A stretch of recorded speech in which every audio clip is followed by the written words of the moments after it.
Greetings. Welcome to In Conversation with Trevor, brought to you by Heart and Soul Broadcasting Services. I go beyond the headlines and beyond the sensational. Today I'm in conversation with Hopewell Chin'ono, award-winning journalist and documentary filmmaker. If you enjoy this conversation, please subscribe, like, and share. Enjoy this thought-provoking conversation.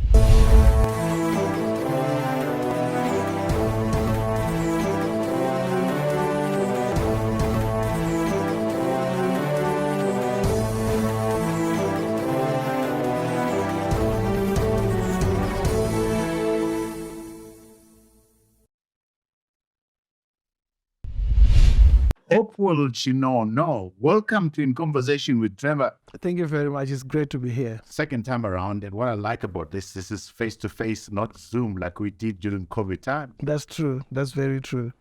Hopewell, last time you were here, you had not been arrested, and then you got arrested. And a lot of people, there was a sense out there that this show had contributed to your arrest. Do you want to clear the air? That I didn't cause you. I wasn't part of you getting arrested. No, that's not true. I don't think you had any contribution to my arrest. My arrest was premeditated by the state and by ZANU-PF. The warning shot came when Patrick Chinamasa, who was then the acting spokesperson for ZANU-PF, had a press conference where he was asked by Blessed Mhlanga about my case. And he mentioned me by name and warned me and said I should stop what I'm doing. I'm going to get into hot soup if I continue doing what I'm doing. So they had already planned that. I think your show only helped people to understand the substance of the reporting that I was doing on the looting of public funds related to COVID-19. And then when we had that conversation, I asked you, were you scared? Were you frightened that you might be arrested? And you made a very powerful statement that you're not arrested. I just want us to play the video so that people get a sense of what it is that you said. Do you feel safe? We've had Patrick Chinamasa calling a press conference and saying unkind words about you. We've had the ZANU-PF youths doing the same thing. Do you feel safe? You know, Trevor, I've reached a point where I say to myself, whether I'm scared, terrified, or living in fear, it makes no difference. Because if someone wants to get to me, whether I'm bold or whether I'm scared, they'll still get to me. So I've decided to say, I'll just soldier on. Nobody's safe at the moment if you criticize the government. So that's why you said you were not scared. Interestingly, as I was watching that video again, I remembered how scared I was when I got arrested the first time. I'd gone to Namibia for a media conference, and I came back and I got home and I told that they were looking for me. I ran away, and eventually they caught up with me. Now that you've been in prison, what are you scared of being arrested, or if you've been immunized? No, I'm not scared of being arrested at all. As I mentioned last time, my reporting as a journalist is part of my work, and it's protected by the Constitution. The people who carry the burden of arresting me and jailing me is the state and the ruling party ZANU-PF, which has captured state institutions and uses them to punish journalists who are exposing corruption or who are covering things that they don't want covered. It's happened again to Blessed Mhlanga and his colleague. When I was first arrested, I knew that they were coming, because not everyone in the system agrees with what's happening. The system is not homogeneous, and I always tell people that don't insult everybody, because not everyone agrees with what's happening. So a day before, I was warned that they were coming. I was actually not staying at home. I was staying at the village. So when I was told that they were coming, I made sure that I was home so that when they came, they would get me there. The idea being that when you run away, it seems like you've committed a crime. But I understand why you ran away, because there's also the fear factor. But in my case, I just thought, you know what, this thing must come to a head. Let them do what they want to do, because they will do it anyway. Even if I run away, they'll catch up with me.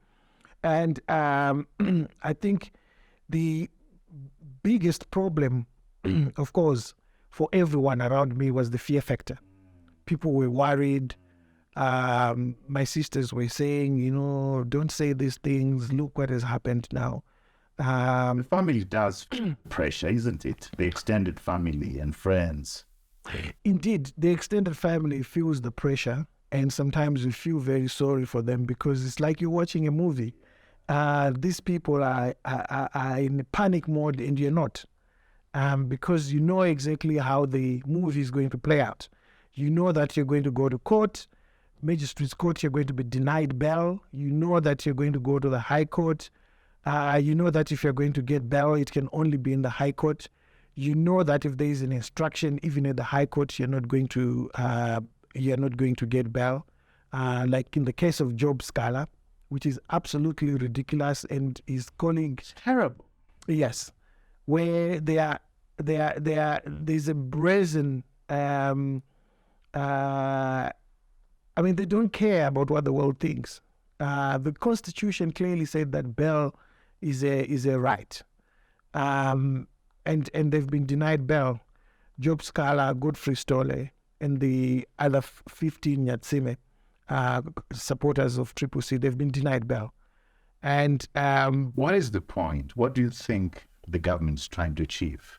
Because from what you're saying, they don't care about what the world thinks. And they're clearly damaging brand Zimbabwe. They're damaging the name of this country. Forget about ZANU-PF.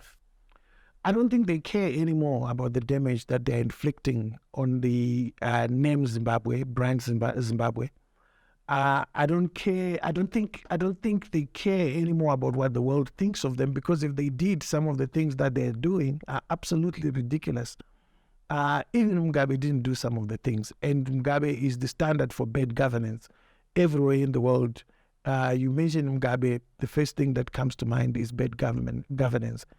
And the fact that when they came into power through the military coup, we thought that they were going to be different. And they had an opportunity to do things differently. Now, my theory is that they are naturally incompetent, because they could be making more money than they're making today if they were doing things the right way. They would not be they would not be inflicting damage to brand Zimbabwe and even brand ZANU-PF and themselves in their individual capacities if they were doing the right thing. So I don't think there's a normal human being who would want to inflict pain on themselves if they know any other way. So I think the whole thing is anchored by incompetence. Corruption is there, looting of public funds is there, the plundering of the natural resources is there. But I think there are many states that we can look at where all those things happen. But because there's an element of competence in how the government is being run, things are not as bad as they are in Zimbabwe. I mean, we don't have water in our homes. We don't have medication in hospitals. No electricity, no roads. The list is long. So I shared with you, that when they were looking for me, I was afraid. When finally they got me, initially I didn't know what was going to happen to me in prison and so forth, in detention. Went inside. When I came out, I was a changed person. I was no longer scared. They'd hit their best shot, and there was nothing. What else could they do to me? So being in police detention actually changed me. It made me stronger. It made me actually realize that, maybe I'm fighting for a good cause. If I wasn't convinced, now this is the right time. This is the time. I mean, we're talking about 2 decades ago, if not more. I mean, it's 30 years ago. Did prison change you? Did it change you? And if it did, how did it change you? Prison definitely changed me. The first time when I was arrested on the 20th of July, every process and procedure was new to me. I'd never been in police detention. I'd never been arrested my whole life. I'd never been in a court of law. I've never committed a crime which required me to go and be tried. I'd never been to prison. So each step, there was an element of anxiety because you don't know what the next step is.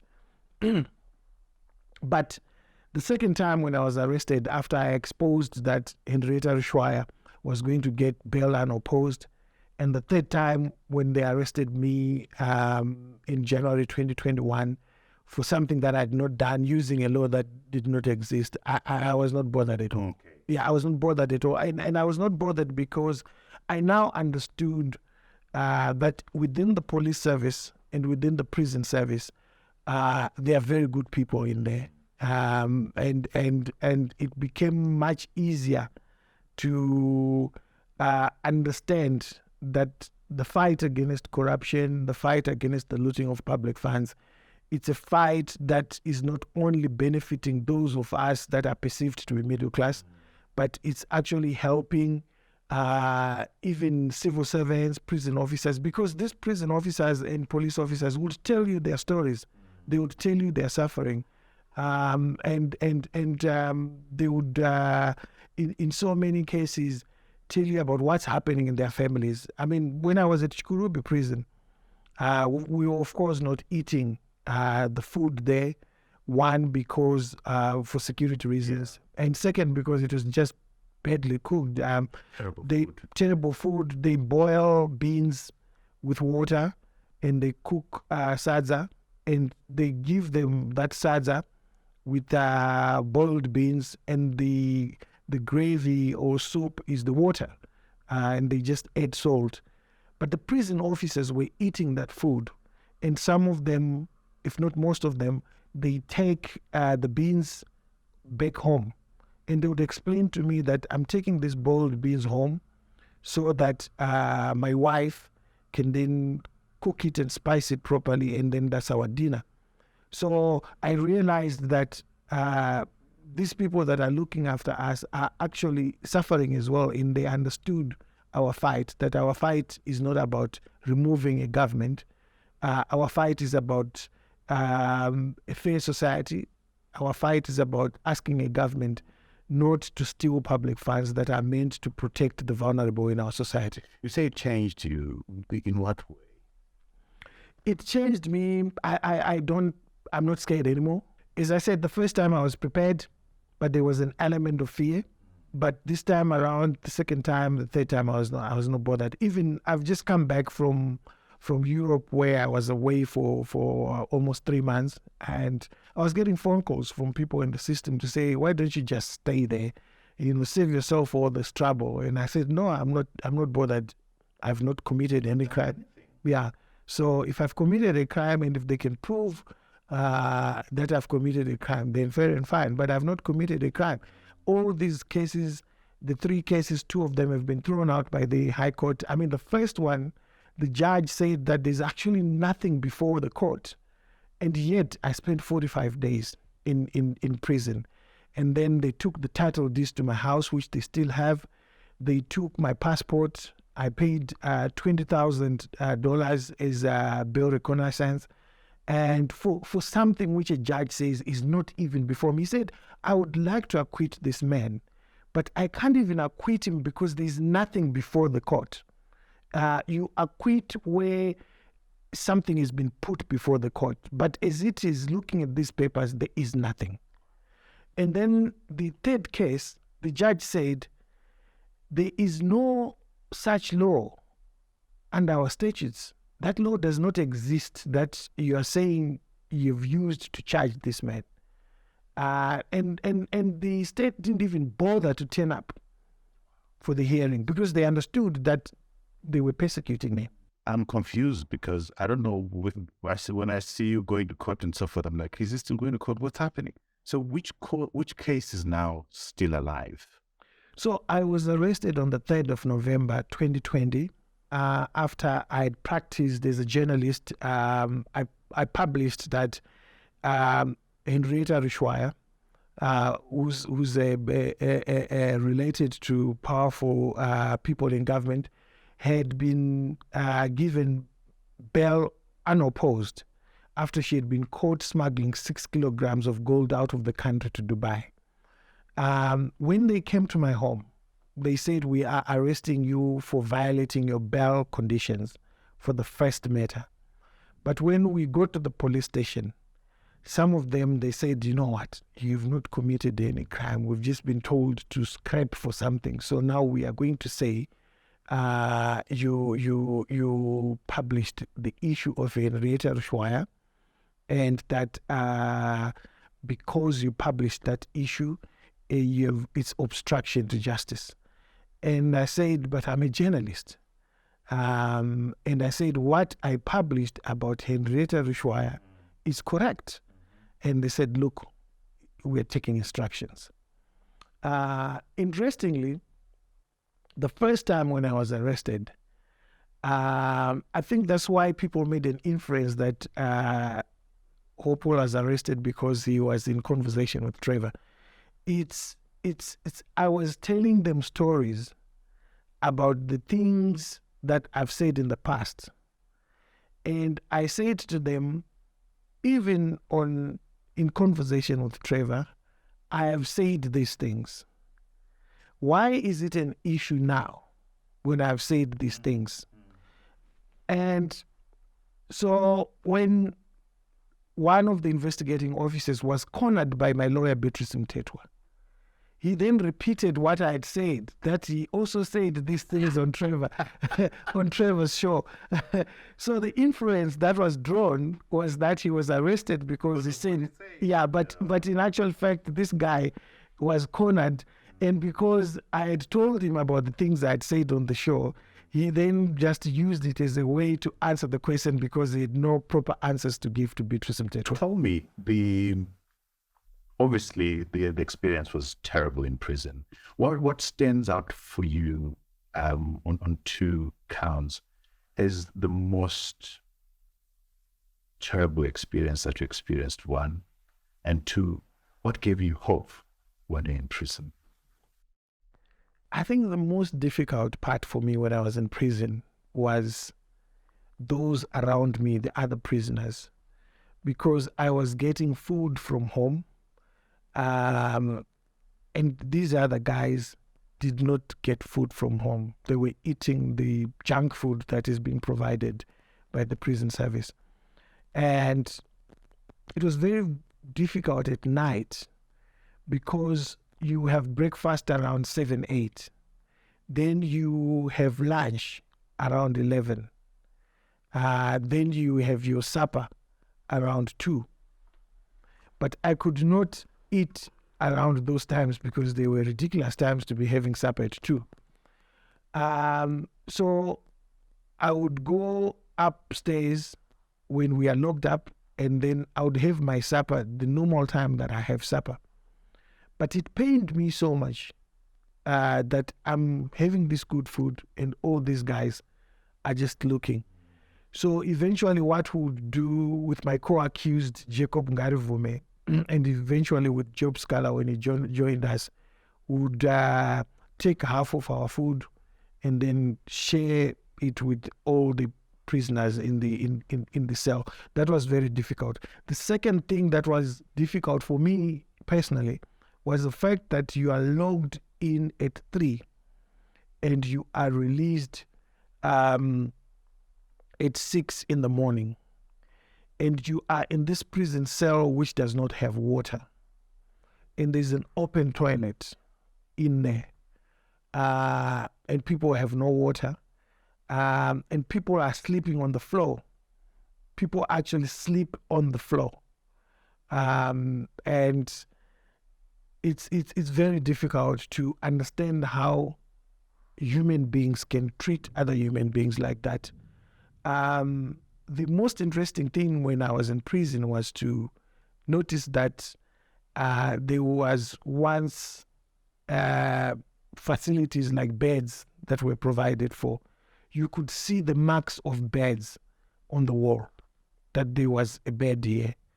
but the state has failed so much that they can't provide beds, they can't provide water in the cells for these inmates to use the toilet.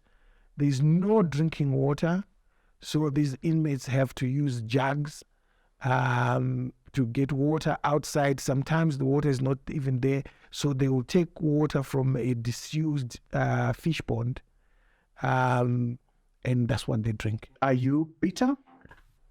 I'm not bitter at all. I'm not bitter at all. I've actually engaged my jailers, the people that I know were responsible for my incarceration. They've spoken to me, some direct, some indirectly, and I've made it absolutely clear to them that for me, it's never about myself. It's never about removing a government illegally, as they always harp on about. It's about a fair society. I live a comfortable life. I can go and get employed anywhere in the world. In fact, I get job offers all the time. People think I'm mad to stay here. I get editors around the world calling me to say, why don't you come and run the Africa desk? I get calls from international organizations asking me to do communications and things like that. And but I think that, I was given so much by this country as I was growing up. I went to college. I did not pay school fees. It was someone's taxes that were doing that. And I then went to Britain and America to study, came back, had a brilliant career. And I think I have to give something to this society, because if we become selfish and forget about the society that gave us something, that's how societies get broken, and that's how societies are destroyed, when people think about themselves only and they don't think about the young boy who is in Shabalala, the young boy who is in Mrewa or Lutito, the young boy in the township, the young girls who are being married off when they're 14 years old. If we don't think about those people and don't use our agents to make sure that we change society, then we become selfish. Hopewell, you've been very outspoken on corruption and on just the breakdown of public services, roads, infrastructure, and so forth. As you sit here, what's your sense? Are things getting worse? Are things getting better? Are you being vindicated? Do you feel that you're being outspoken is causing some traction of some sort? The tragedy is that I've been vindicated. That's the tragedy. I would have liked a situation where I'm not vindicated. It would have meant that things are getting better. We live in a country where there's no single radiotherapy cancer machine. I made a speech in Geneva about it at the UN. When I came back, I was lambasted by ZANU-PF and some elements in government, and they said I was a sellout. They even lied that these machines are there and they're working, yet people are dying every day. So the whole of Zimbabwe does not have a single working radiotherapy cancer machine, and it costs only $2 million to buy one. I thought somebody said there's one now. We don't have a single. No, not at all. The health minister went to Parliament and said they are working. It's not true. They are not working. There's no single one. Paranyatwa has got 3. They are all not working. They haven't been working since last year. Mpilo Hospital in Bulawayo has got 2. They are not working as well. We live in a country where the biggest hospital, Salim Gabe Hospital, has got only 1 working maternity theatre. In total, it has got 2 maternity theatres. 1 is not working. Both maternity theatres were built in 1977 by Ian Smith. And ZANU-PF as a government has not built a single maternity theatre in 42 years at the biggest hospital in this country. And as a result, 2,500 Zimbabwean women die every year giving birth. To build a maternity theatre, it costs about $37,000 US dollars, and 1 Land Cruiser would build 11 maternity theatres. And yet in government, there are thousands of Land Cruisers. Tell me, Hopewell, you're saying this is incompetence. Is this incompetence or they just don't care? I think... Because incompetence, you'd see an effort and buildings will be falling over and that kind of stuff. But nothing, when nothing is being done, where you seeing the poverty that you and I experience. The thing that breaks my heart every morning as I drive to this place is to see the number of men and women looking for firewood and the desperate conditions that the majority of our citizens are in. That, to me, that doesn't look sound and look like it's incompetence. It just sounds like they don't care. Yeah, I think they don't care. That's true. But I think they're also incompetent. Because the efforts, the comical efforts that you see them investing in point towards incompetence, because if they knew how things were done, they would try and do the right thing. Because, for instance, the theaters are not working. Maternity theaters. The biggest hospital has got only one working theater, built in 1977. And people are having to give birth in makeshift theaters in Bari. What do ZANU-PF political elites do? They go to those makeshift maternity theaters and donate things. That's a level of incompetence. Because if they were not incompetent, or if they had good advisors, they would have said, no, these things that you want to donate to these makeshift theaters, actually, let's take them to the main hospital and make things work there, so that these makeshift maternity theaters in Bara are not there. But for them, that's a solution. There's a crisis of bread. They will go and build those medieval bakeries, and they say that is the solution. That, to me, is a level of incompetence, because this country engages with China, and ZANU says their friends, their real friends are China. In China, you can invest 1 million in proper ovens, which they can distribute across the country and actually help them win votes. But because they are incompetent, they don't even know about those things.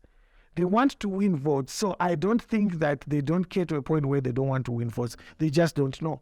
Because doing the right thing means you win votes. But if you don't even know what to do in order to win votes, then it points towards incompetence. Africa leadership faces unprecedented challenges. Every decision is scrutinized. Every action is amplified. Every crisis can define your legacy. Zimbabwe is a nation in crisis. Our continent faces complex realities. But denial is more dangerous than crisis itself. At Trevor and Associates, we believe strategic communication is the foundation of effective leadership. Communication, when done strategically, is leadership. It is action. It is behavior. It is clarity when the world is confused. It is dignity when the world is divided. Your reputation is your most valuable asset and your most vulnerable. In a digital age where one post can undo decades of credibility, we don't just manage reputation, we build resilience. Crisis is no longer a probability, it is a certainty.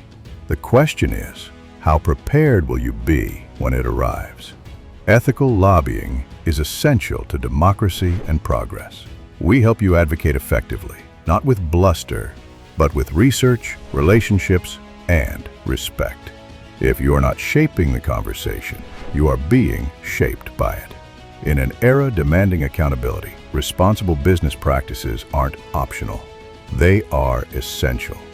We help organizations align profit with purpose, ensuring sustainability and stakeholder trust. Doing good is not just morally right, it is good for the bottom line and long-term success. For over 36 years, Trevor has built relationships across the globe, helping leaders navigate complexity with integrity. We listen before we speak. We understand before we advise.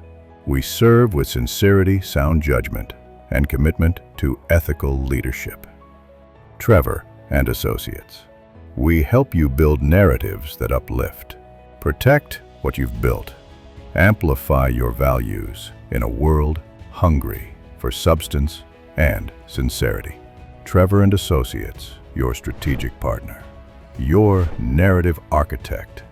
Your advocate in the corridors of power. Trevor and Associates, building resilient leaders for a changing Africa. Well, the other thing that you've been very outspoken about, actually I should say that in many cultures, Hopewell Chin'ono sounds, walks like he's the opposition, he's the leader of the opposition. Your voice reverberates, and on one thing that it reverberates on is the campaign register to vote. What's your sense of the young people coming out to vote? Are people responding to the call to action to register and vote? I think in spaces where people like myself and others have been able to influence, people are coming out to vote.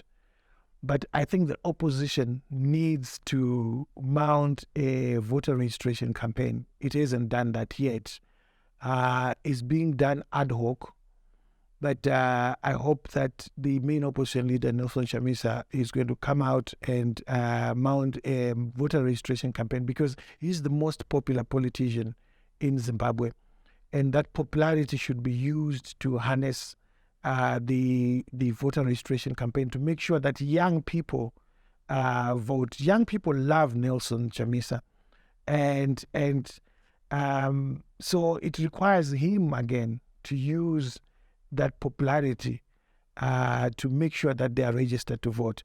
The issue of registering to vote is so tragic because, for instance, in 2013, only 21 people out of every 100 that were eligible to register to vote and vote bothered to do so, which means that 79 people did not bother to go and register to vote out of every 100, or did not bother to go and actually vote out of every 100.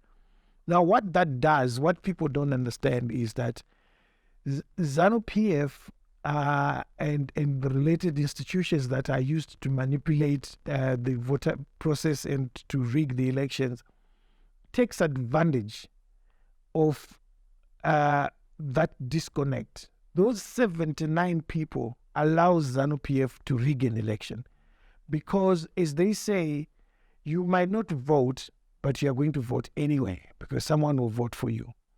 Now, let's assume that 90 people had bothered to register to vote and actually went along to vote in 2013. 90 out of every 100, that's 90%. It meant that ZANU-PF would only have 10% to play around with. And you can't rig an election with 10%. Now, the tragedy that we have is the youth have not been receiving messages of hope, of inspiration. It's okay for me to say that ZANU-PF steals public funds. It's corrupt.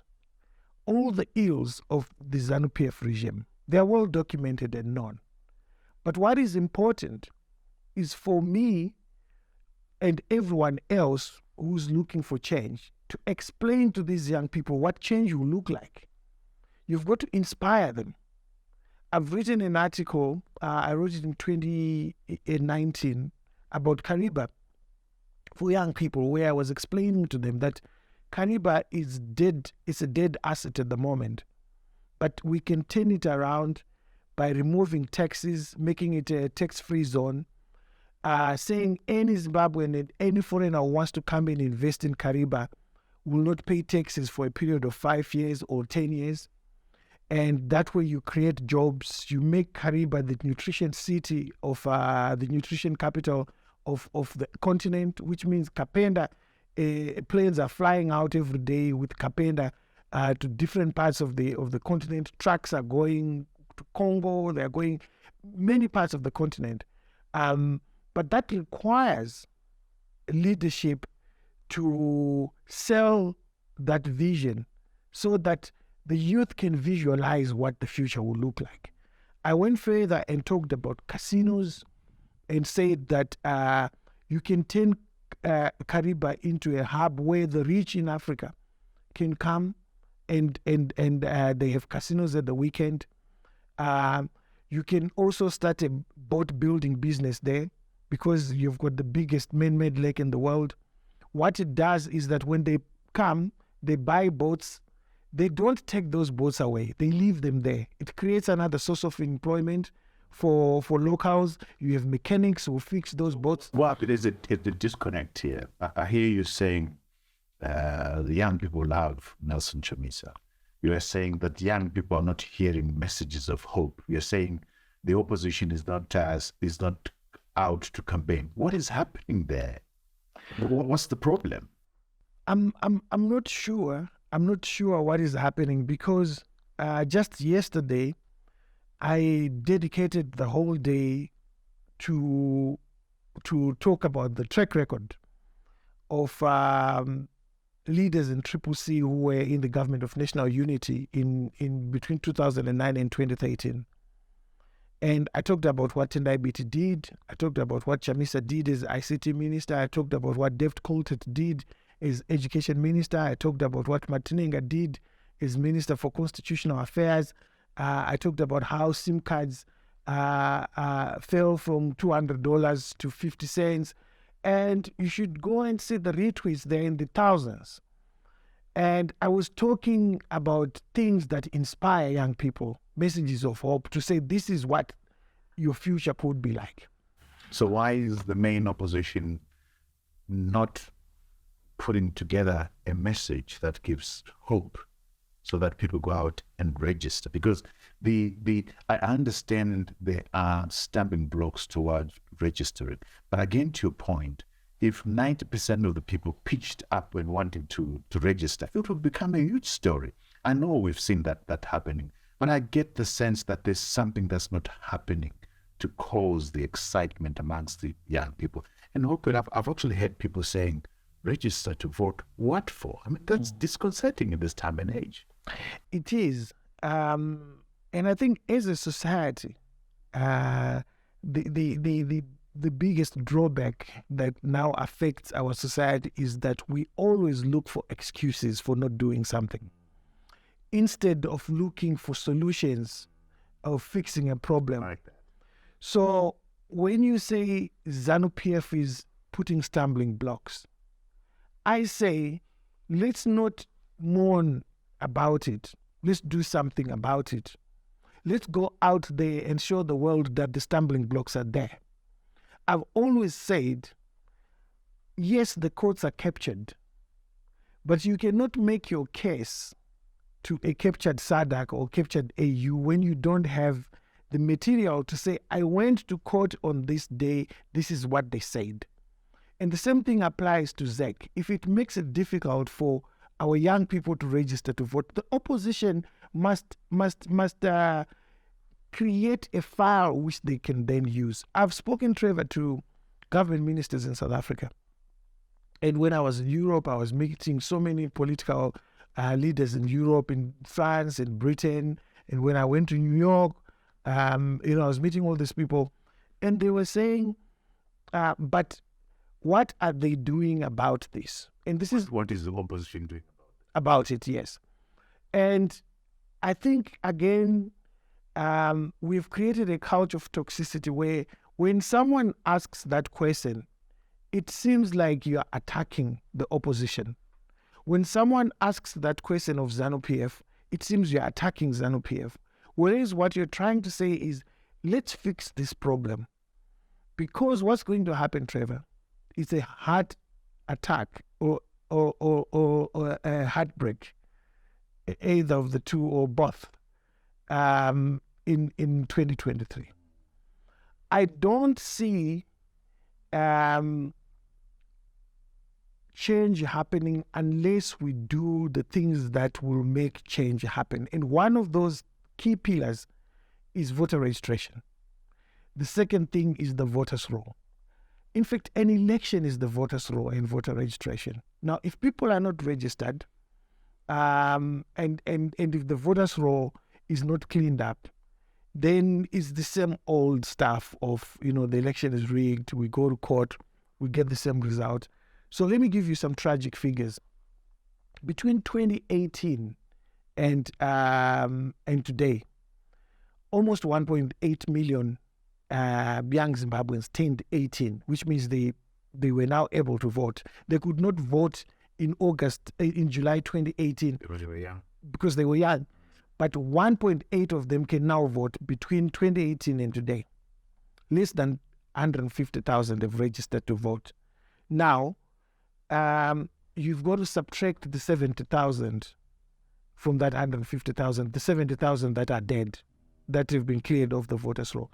So in terms of numbers, we are not doing well. People are not registered to vote. And if people do not register to vote, there's not going to be any change that's going to happen in this country. ZANU-PF will rig the election, the world will complain about it, and then they will move on. So my call to opposition leaders is that you've got to register your people to vote. You've got to make sure that the voters' roll is cleaned. You've got to make sure that you stop making excuses about why things can't be done. You should start creating solutions. The solutions are there. You should implement them. Show leadership. That is what is required. Wow. That's a powerful statement coming from Hopewell. I say before I ask that question that sometimes I get the sense that you're the leader of the opposition. I must ask you this question, Hopewell. Why does it have to take Hopewell to say the things that the people in the opposition should be saying?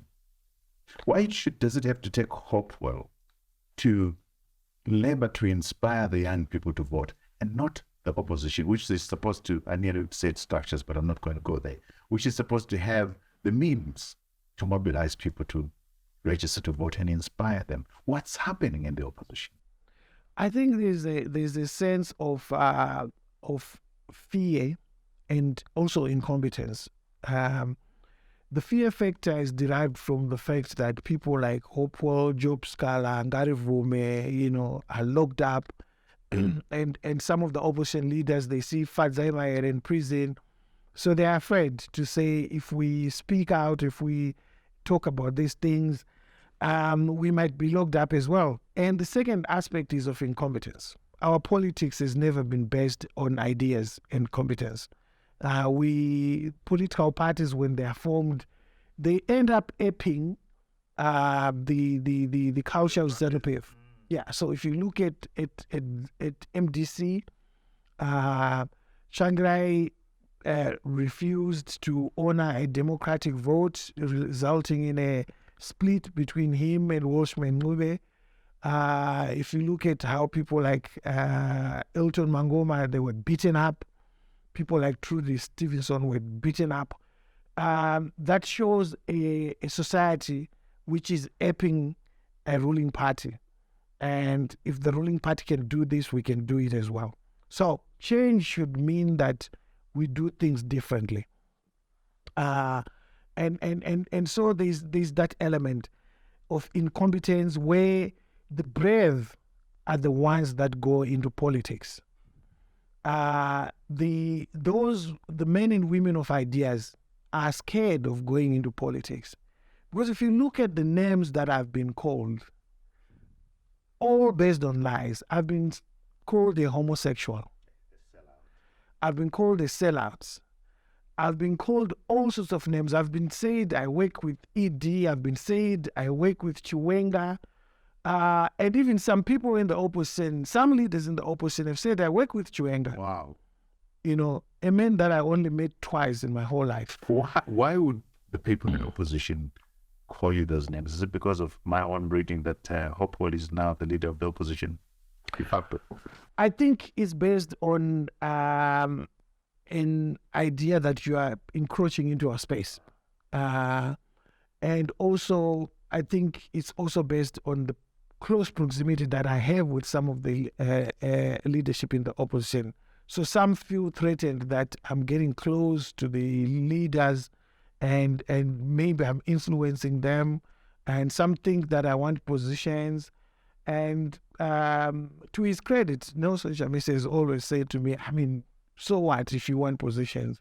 So we need to change that culture, Trevor, because I have been going around different cities and encouraging people of means and people who are educated, who have got skills, to consider running for councils. Because councils have collapsed mainly because of ZANU-PF's behavior, but also because of a certain level of incompetence within the opposition itself. Now, if you send somebody who does not know what a spreadsheet is to council, you don't expect Like we have now. I mean, the majority of the people we have in council and in parliament don't have the skills that would make them competent if they got into office. Yes. And I spoke to one of the biggest businessmen in Zimbabwe who said to me, I don't even know, I've never met my MP. He's been MP for 15 years. I'm one of the richest men in this country. I would have expected him to come to me to talk about what they plan to do and the financial hurdles they are facing so that we can assist. So when politics becomes a job, as it has become in Zimbabwe, those that want to keep it as a job will push out those that want to bring ideas. At the expense of the country. At the expense of the country, yes. And I hope that this time, since Nelson Chamisa said they are not going to have primary elections, people are going to be chosen by their communities, I hope that that process will bring out good candidates. But there's still a lot of work to do. I've got liberties to share this because she won't mind. Yeah. I've been trying to convince Tsitsi Dangarembwa to go into council. Because I say to her, Parliament doesn't matter, Tsitsi. The real deal is in council. Yes. And Tsitsi said, politics in Zimbabwe is unattractive. You know, first of all, when I said this, there was a group of middle-class people and intellectuals and business people, and they laughed. They said, you want Tsitsi to go into council? I said, yes. It's easier for all our libraries to get books from abroad if Tsitsi is a councillor in there. She's got something to offer. It's easier for all our institutions that require refurbishment to get it if we have got people who have an international outlook. If you, Trevor Ncube, were a councillor for your area in Umskindel, it's easy for you to pick up the phone and speak to Ramaphosa, who you have spoken to, and ask for certain things that do not even require the endorsement of the Zimbabwean government, and you will get them.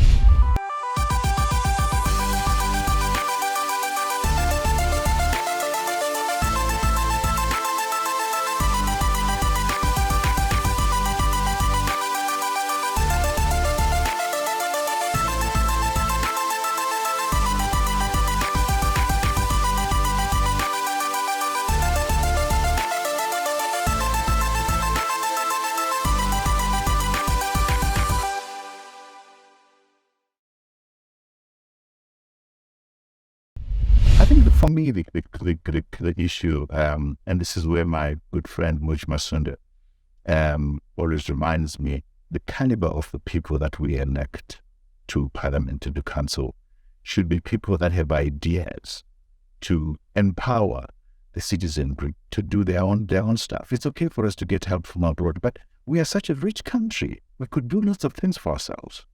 Yeah, I mention abroad because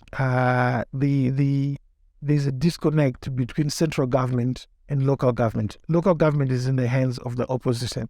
And unfortunately, central government does anything and everything possible to make sure that central government doesn't work. Let me push you on that. You've said we tend to come up with excuses why things don't work. I hear that a lot, that central government wants to make things not happen at local government level. With the opposition controlling the majority of the local authorities, if they were determined to make local authorities work for the benefit of you and I, and they went out and they called us out and they supported us when we did things that are good for us, don't you think that local government would work?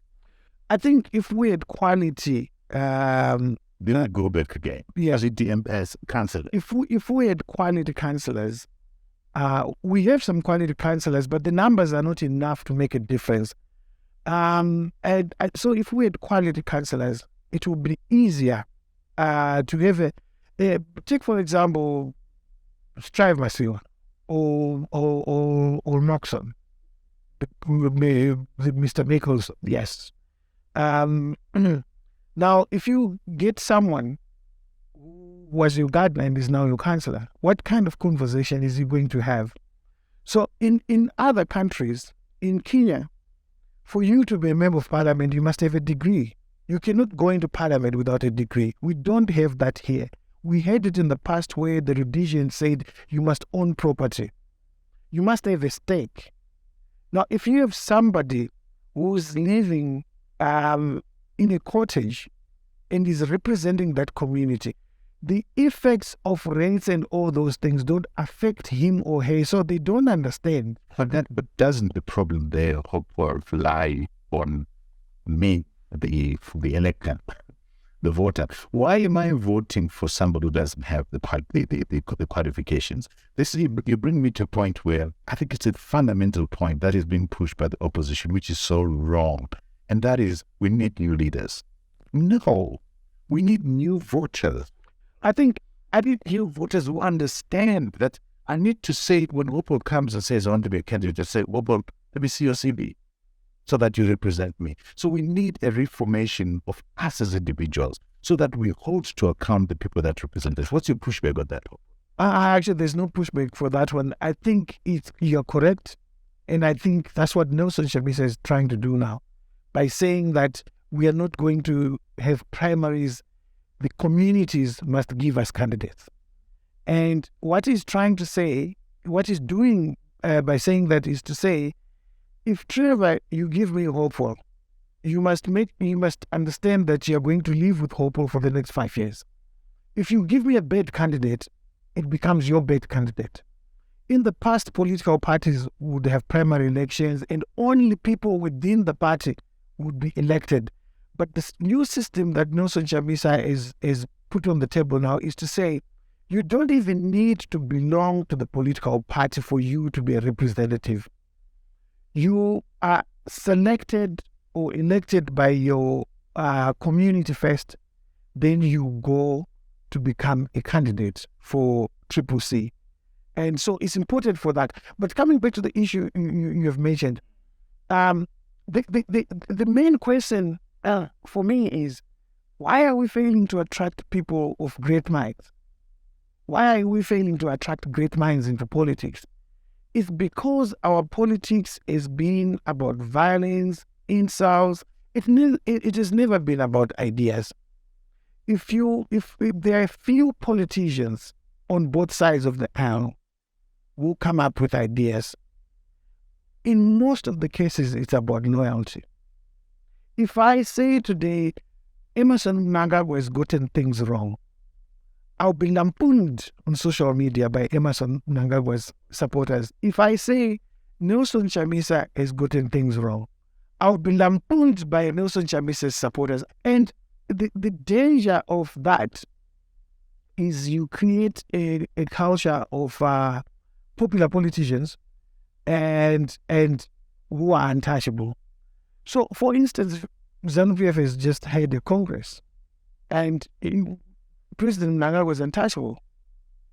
But when you look at his track record from 2017 to now, and ask yourself that if our politics was about ideas, substance, and issues, would President Mnangagwa be the candidate for ZANU-PF today? Would they be putting him forward again for election? The hospitals don't have medication. The roads are potholed. Homes don't have drinking water. 95% of our potential workforce is out of work. So the other issue that you've been outspoken and which is very important is the issue of sanctions. Now, I'll tell you what my take is, and I'm interested in your push. Yeah. So I strongly believe sanctions are wrong, but I also believe that the things that we are being asked to remove, to get rid of, are things that are good for us. So we don't need anybody to tell us that you need to conduct elections, must be free and fair, don't take people's land, don't kill people, and so forth. So why not go ahead and do that? So I believe sanctions should go, but we have the responsibility to remove the things that cause sanctions, and we're not going to lose anything.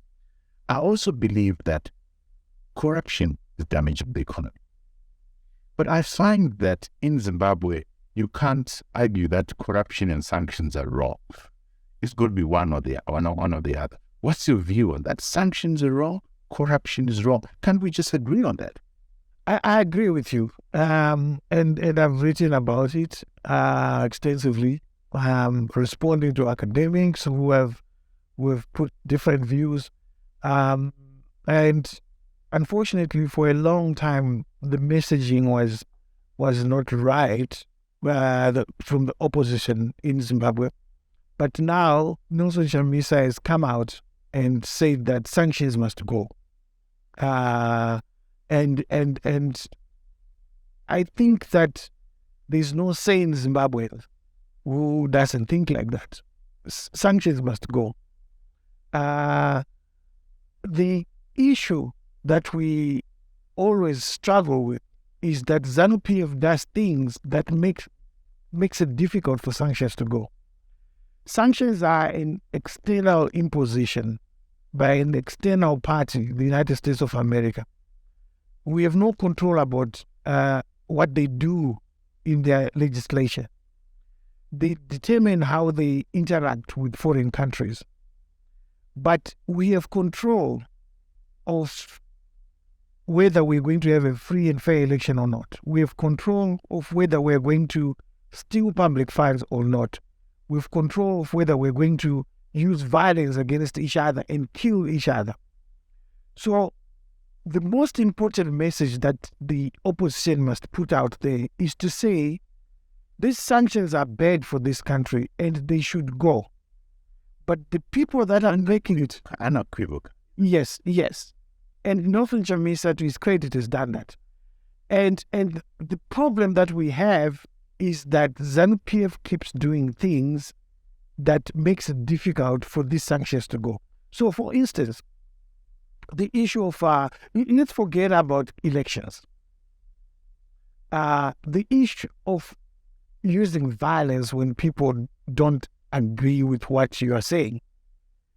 The issue of having job seeker in prison right now, I mean, what's happening? I mean, all those kind of things. I mean, I agree with you. So it's wrong. It's fundamentally wrong. ZANU-PF is deceptive because when President Mnangagwa, remember, you and I were saying, let's give this guy a chance. And it wasn't only you and I, it was the opposition said so, although some don't want to accept now. But we just stop there and play the video of Hopewell explaining why, like me, he said, give President Mnangagwa a chance. And then after that, just play another video from Professor Welshman explaining the position of the opposition during the coup. I was supportive of the change process that we thought was taking place. And it wasn't just, I remember I was getting attacked and you were getting attacked too. But speaking for myself, I was quite aware that the MDC was also in support of that change. I remember the MDC leader calling the change miraculous. And I remember Morgan Tsvangirai saying that it will be remembered as historic in the same proportion as we remember 1980 when we moved from colonial rule to self-rule. And for me, I looked at the Constitution, and the Constitution stipulated that the next president, after the current president resigns, comes from the party of the president that has resigned. So there was no ifs and buts about who's going to be the next president. And I remember the MDC as well endorsing Morgan Tsvangirai, and newspapers are there to that record. I remember newspapers publishing stories of the MDC endorsing the presidency of Emmerson Mnangagwa. So there was no point really for us to fight something that we could not change. And Emmerson Mnangagwa had promised that he was going to deliver the change that we were looking for. And looking at the state of affairs in our country, everything was in shambles. So to fight a guy that was saying he was going to change things, and we knew we had no other way of removing him, even if we wanted him to be removed, it was pointless. So that was the basis in which I said, I'm going to give this guy a chance. On the first day of the processes leading to the coup, we're actually having a meeting of the MDC Alliance at Tsvangirai's house. And I was chairing that meeting. And Tsvangirai was already unwell. He was in the house, but he was not in the meeting. A call came through. We were about to do a press conference. And obviously these people were connected everywhere. It means some of the people were with us, were in direct comms with those who were carrying out the coup. A call came through. Tsvangirai's PA said, I must come and take that call.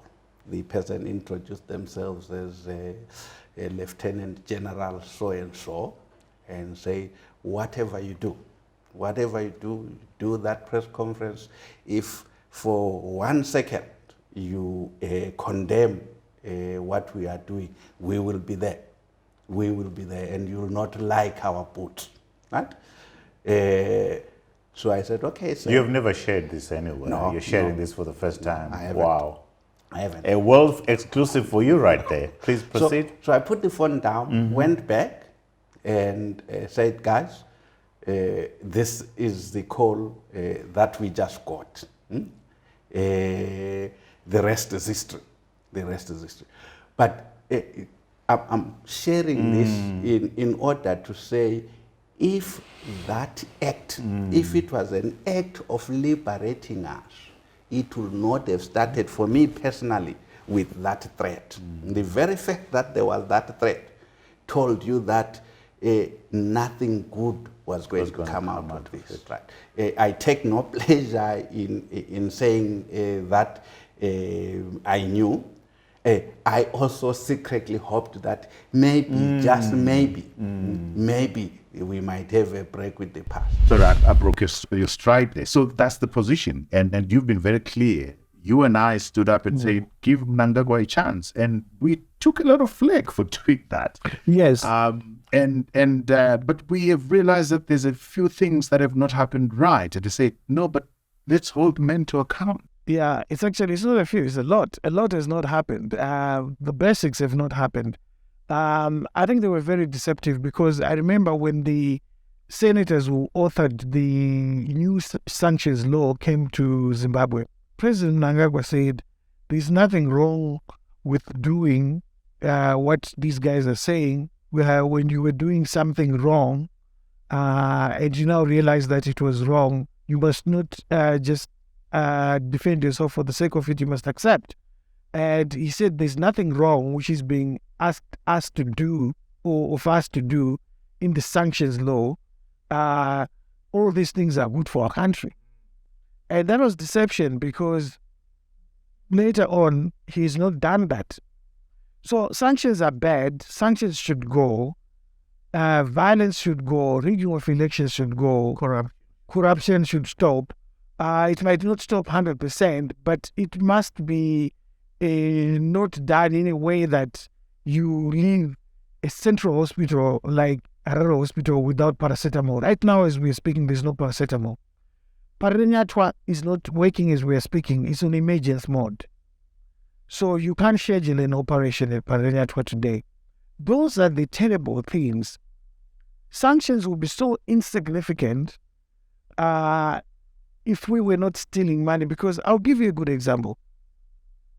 A Land Cruiser is being landed by this government at $400,000 US. You ask them why they don't have maternity theaters, why they're not building maternity theaters. They say it is because of sanctions. But one Land Cruiser can build 11 maternity theaters. You look at the issue of books in schools. You say to them, why are you not getting books? They say it's sanctions. Trevor comes with a container full of books. They say, oh, Trevor, which party does he support? He doesn't support that. No, we're not taking those books. So we are sanctioning ourselves. And so sanctions has become a political solve to explain why they have failed. But we have never had a sincere discussion as a nation about these things. And I think the day when these sanctions go, when we resolve our issues, we should have a charter as a nation to say, we can't do this because it will attract this kind of behavior. And I think these things must be taught in schools, because if you look at the United Kingdom, politics is part of O-level and A-level studies. So they understand how a country is run. We have adults in this country with the university degrees who have never set their eyes on the constitution of this country. My last point there is, there are segments, I hope, well, correct me if I'm wrong, in ZANU-PF who are happy with sanctions there because they benefit from sanctions. Am I right?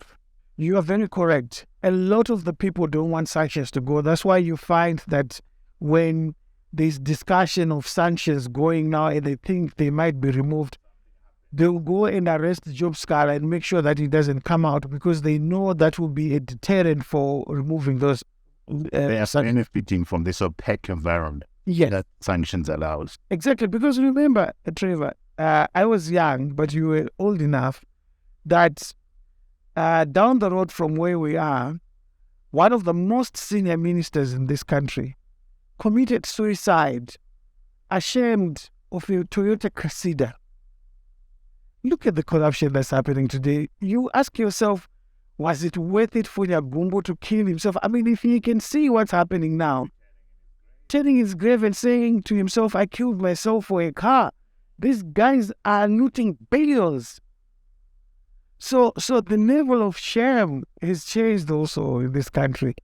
And I think the citizen is so desensitized, such that even this discussion we are having about sanctions, if you try and have it, people just disconnect. They don't care anymore.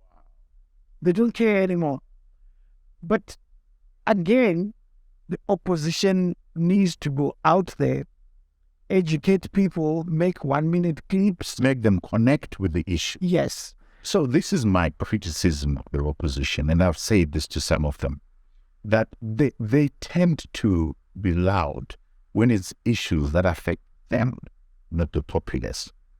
Why not talk about the issues that are affecting the common person? You're allowed when you want to tax, when you want your cars, when you are in parliament. Is that a fair?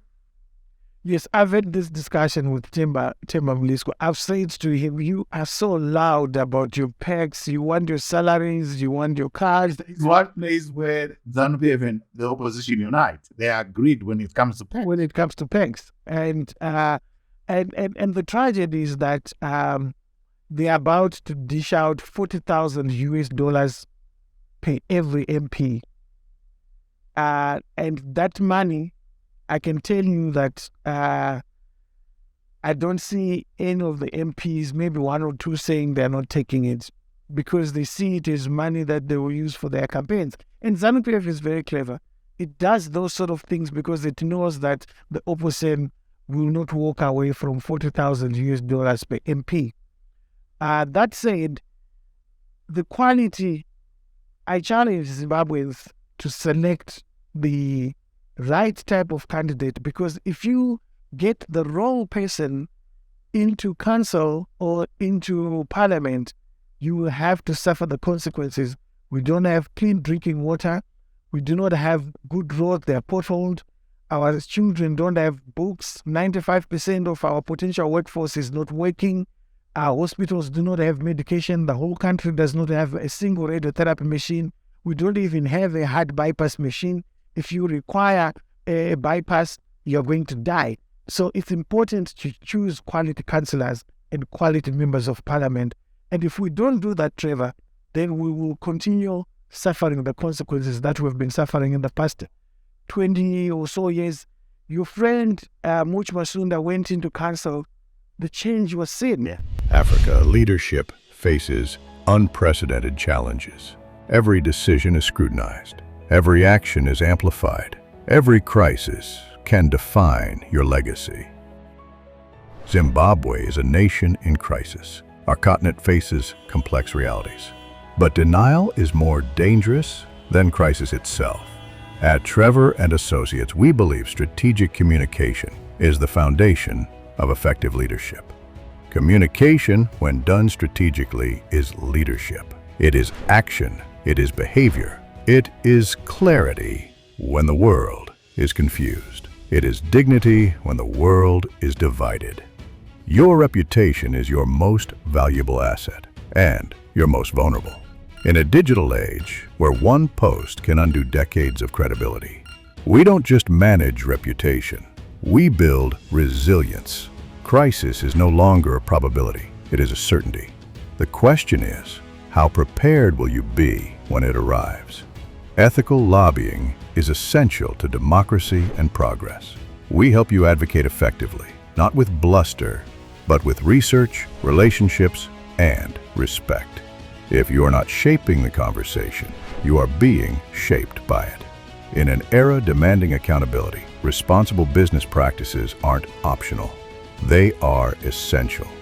We help organizations align profit with purpose, ensuring sustainability and stakeholder trust. Doing good is not just morally right, it is good for the bottom line and long-term success. For over 36 years, Trevor has built relationships across the globe, helping leaders navigate complexity with integrity. We listen before we speak. We understand before we advise. We serve with sincerity, sound judgment, and commitment to ethical leadership. Trevor and Associates. We help you build narratives that uplift.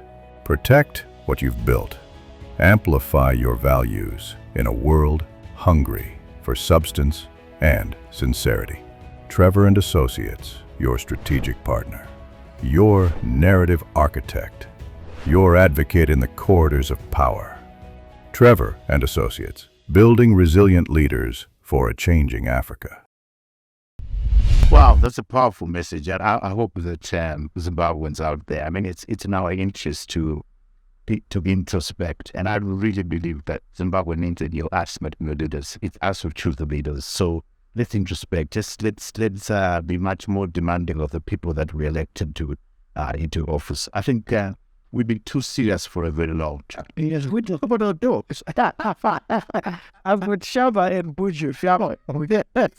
I've got German Shepherds, and German Shepherds, they're 7 months old. Beautiful, very naughty, but they have helped me get in touch with myself some. They've helped me to be very playful again, because they're so playful. They are teaching me to be patient and to tolerate the nonsense that it's a beautiful space to be in, to play with dogs. What is it like with your dog? I think mine, I was lucky because I guess it was accidental. What happened is I had parked my car outside Chisipit shopping center at the Nando's. I was buying some food.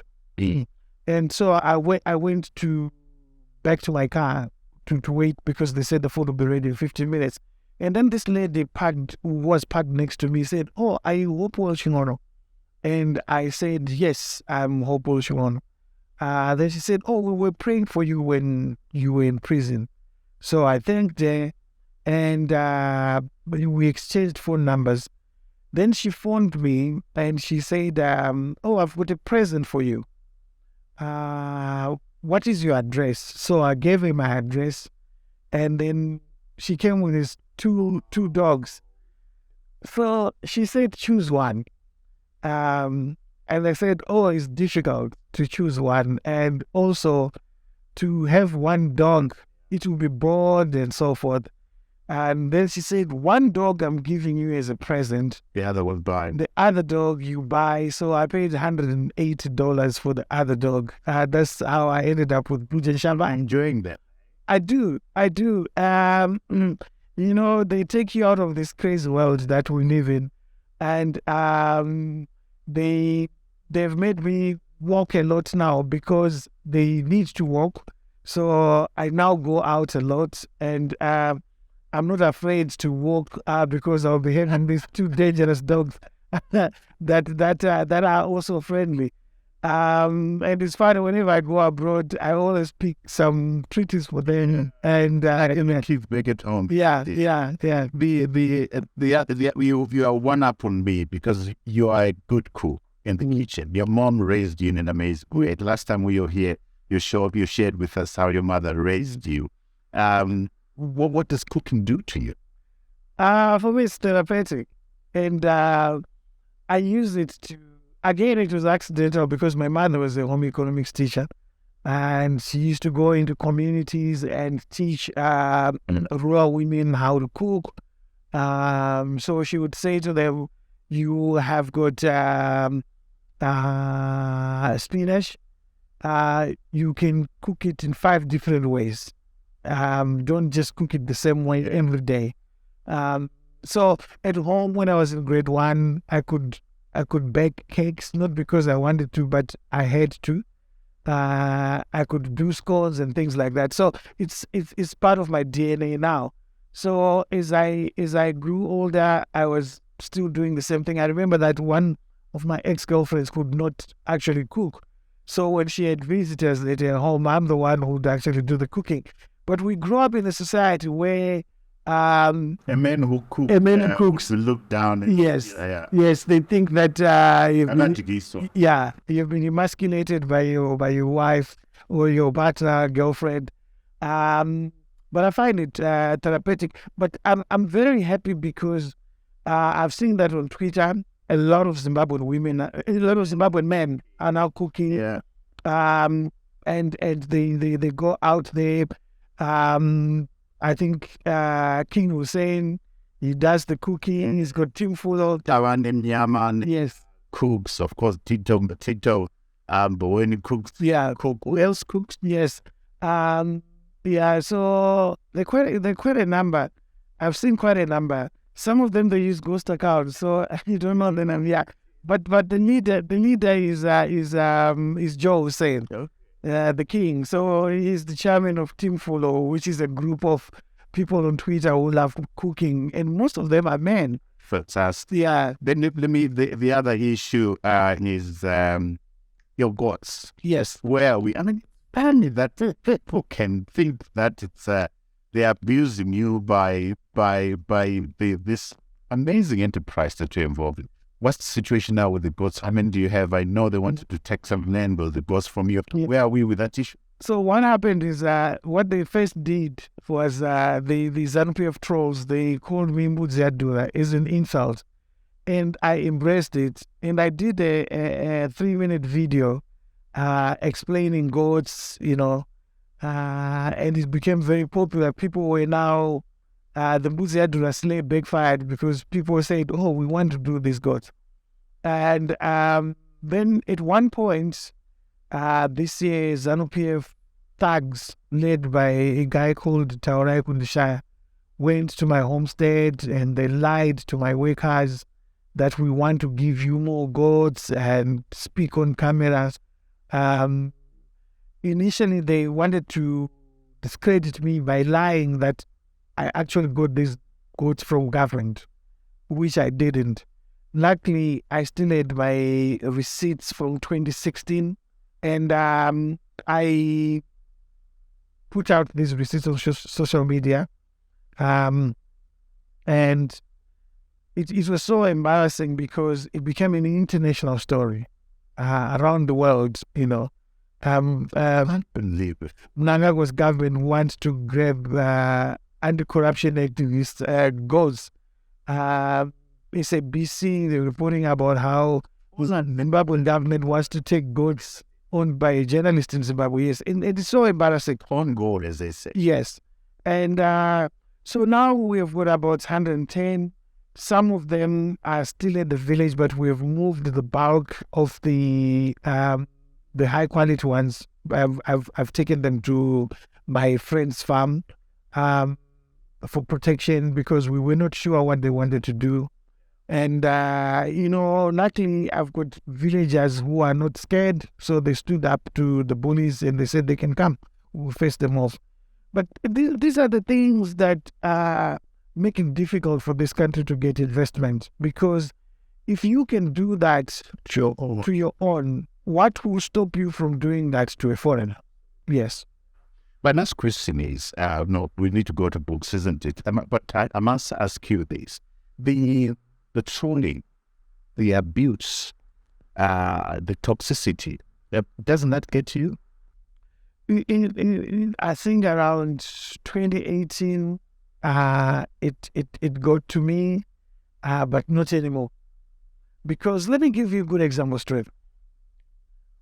I'm accused of having supported Mnangagwa for his election.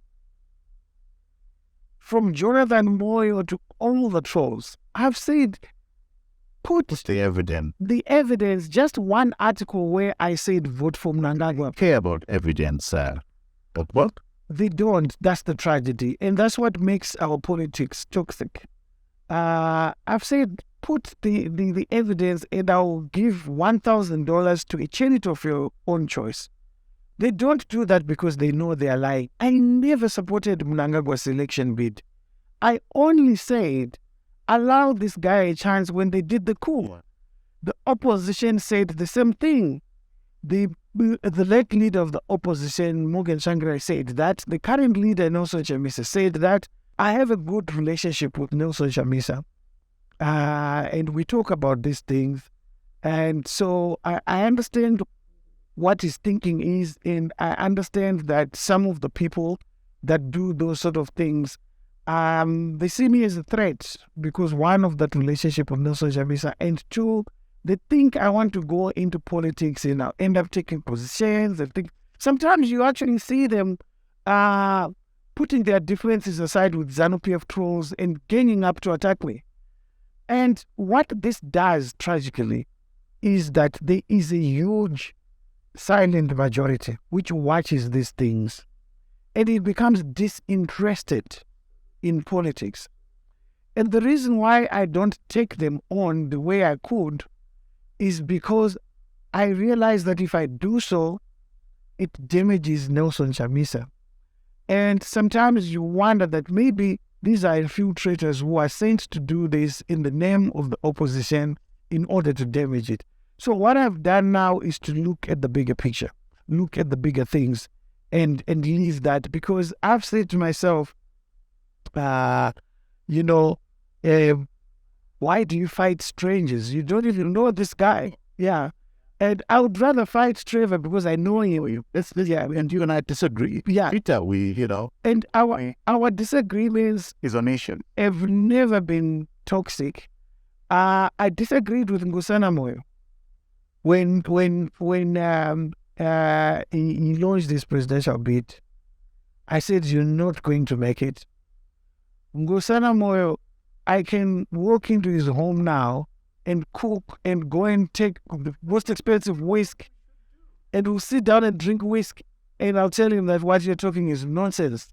And you still come back tomorrow for breakfast? Then he will call me and to find out whether I got home safely. And that's the way it's supposed to be.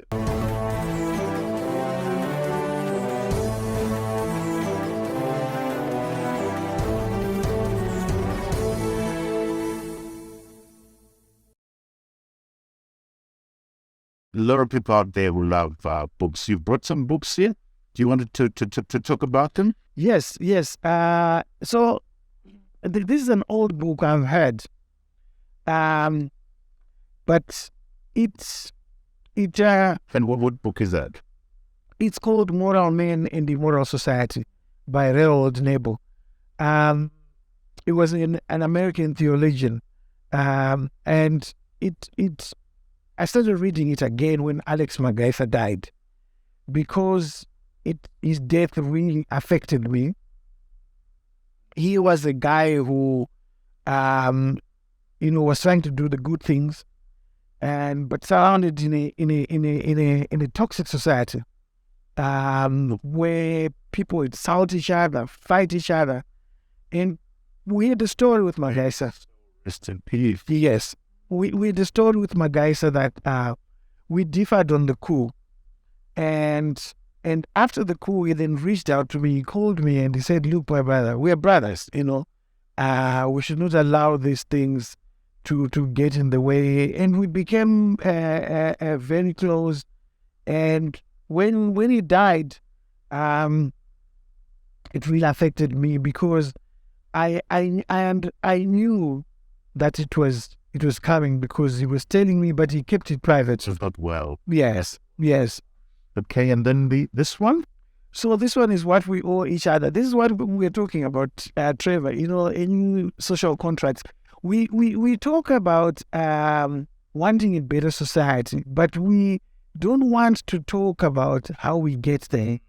And we don't want to talk about understanding that I owe the next person something. When I use a toilet, I must clean it so that the next person finds it in the same state that I found it in. So this issue of what we owe each other does not seem to exist in us anymore in this country.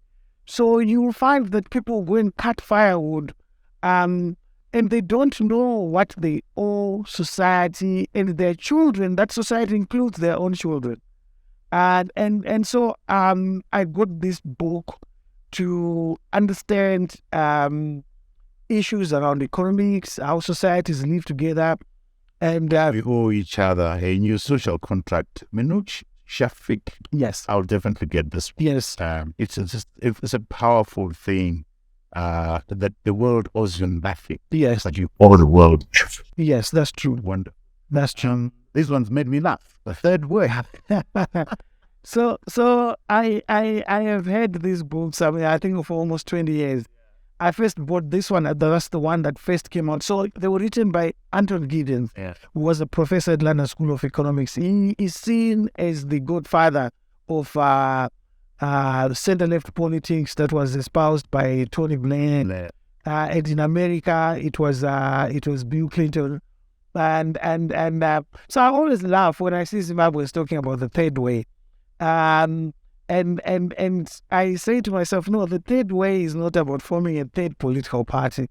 It's about an ideology, way of thinking. Yes, and how you get there, how you build society, how you build institutions.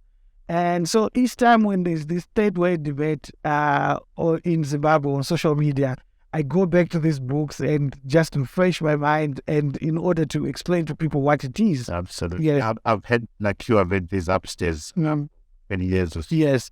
And the tragedy... new way of thinking, new way of behavior, it's a new way of building society. Yes.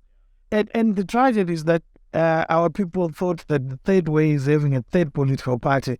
But those political parties that exist today, like ZANU-PF and Triple C, can have a third way.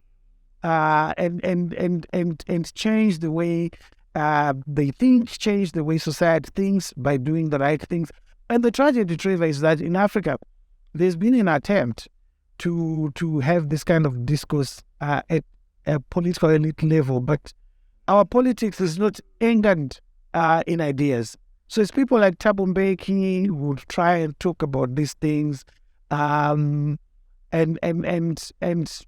then you have other people coming up, and they like President Zuma, and there's no discourse about those sort of ideas. Yes. And then this one, Corona, from crisis to opportunity. Wow. Okay, Scott Galloway. Yeah. So this is an amazing book because it talks about the I would say it says post-corona COVID-19, and it talks about the tragedies that were created, the economic tragedies that were created, and how we can actually exploit them. So we have now learned that we don't have to go to the office. We can work from home. That opportunity, people never thought about it. There are people now who are running multi-million-dollar businesses from their bedrooms. We thought that every business must have an office. Trevor must have a building because he needs a studio.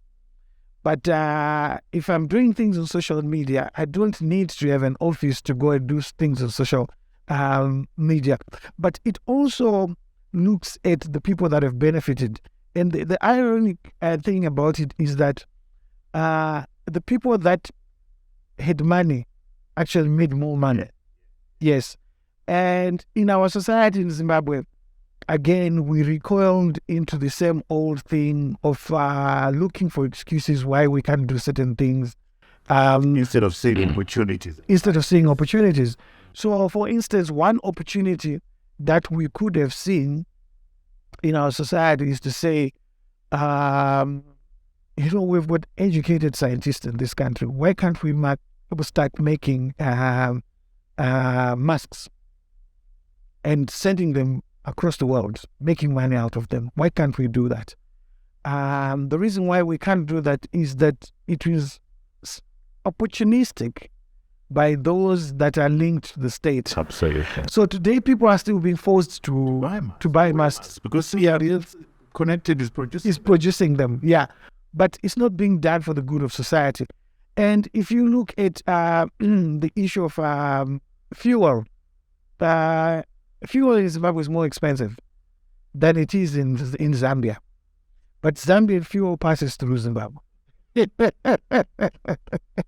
Oh, wow. Thank you so much for sharing those books. It's always a pleasure talking to you, Hopewell. You have come under intense pressure for speaking out, but my encouragement, I've been there. I've been like you. I know what it is like to stand out like a sore thumb. People come for you with hammer and dead tongues. Continue speaking up. Never lose your voice. Our society in particular needs brave people such as you. And I hope you've got political ambitions to push the ideas that you're talking about. No, thank you so much for having me. And I think my last word is to say that the most important thing about the things that people like myself are doing is that they are now being recognized in countries that are not the usual suspects. We've been called Western puppets because we get awards from Western institutions. But when I came out of prison, I got an award for my investigation for the looting of public funds for COVID from Nigeria. And very soon I'll be getting another award from one of the countries that you would never even think of. It means that if you invest your energies in doing good work, people will recognize the good work that you're doing, and the impact of that work will be felt many years after you've gone. There's a price for speaking out, but it's worth doing so for the rest of the society. That's true. Hopewell, thank you. Thank you so much for allowing me to turn to our viewers, Hopewell, who are all over the world, to say thank you for watching this conversation. If you enjoyed it, remember to subscribe, to like, and to share so that you don't miss out on any of these quality conversations. We have created a website. We've got a website for you to binge on all our content, and also created podcasts for all the conversations that we had. We read all your comments, all your suggestions, all your criticism. Keep them coming. And thank you so much for your support. Until next time, cheers to you all.